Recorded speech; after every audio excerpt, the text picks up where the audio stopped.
What's up, everybody? Back again with another build breakdown, and this one is possibly the biggest one that we've ever had come out of this shop.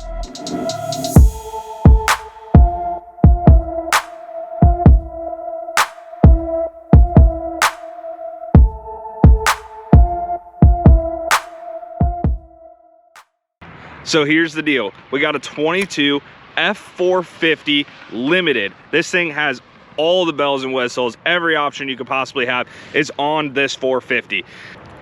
So this one actually took us quite a bit longer than expected. I mean, we knew this was going to be a bigger build. It was going to take some more time than our usual builds, but this one definitely took the cake on timeline, and there's a couple reasons why.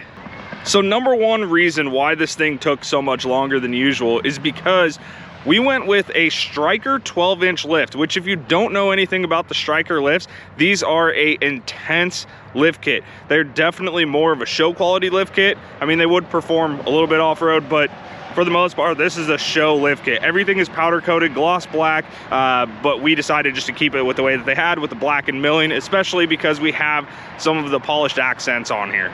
Looking at the Stryker lift kit, aside from the fact that it is definitely a very good looking aesthetic lift kit, there's a lot of components to this thing. I mean, it's got a coilover conversion on the front half, it's 4-linked, it's got a cradle in the center, it's got ladder bars, it's got a dual stabilizer reservoir.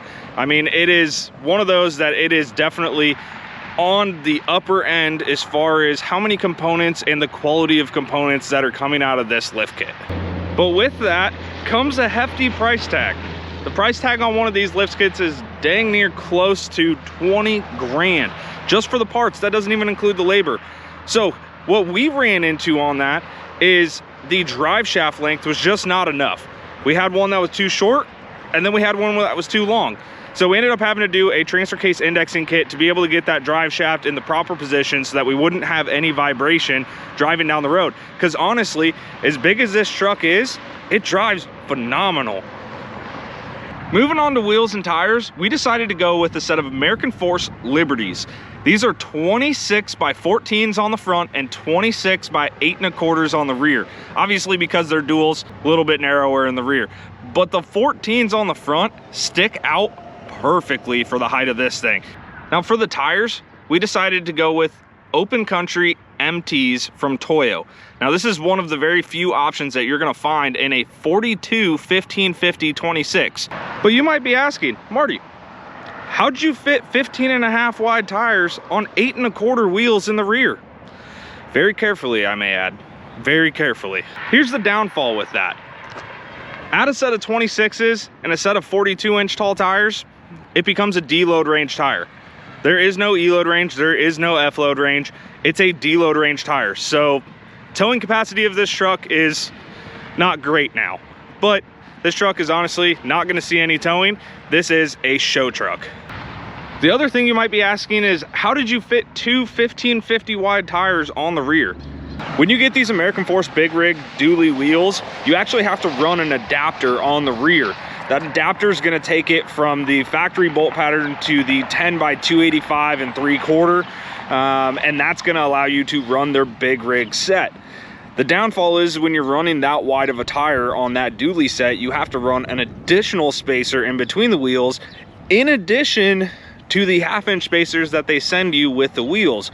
We have absolutely zero shake, zero issue coming out of those rear wheels, so it actually works out really well.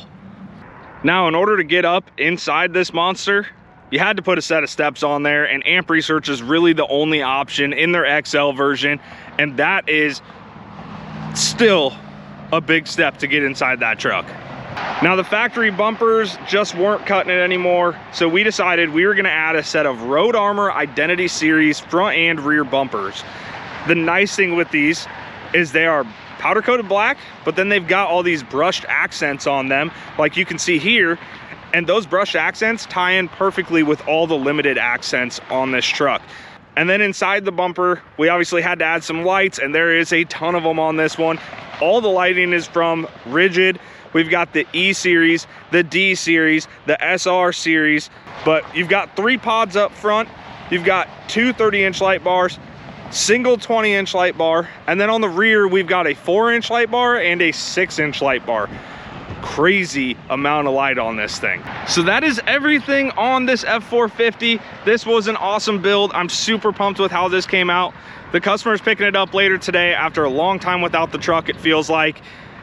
But we're super excited to have this come out of our shop because, like we said, we're doing things bigger and better in 2023, and this is just the start. So we'll catch you guys on the next build breakdown. Thanks for watching. Make sure to like, subscribe, and we'll catch you on the next one.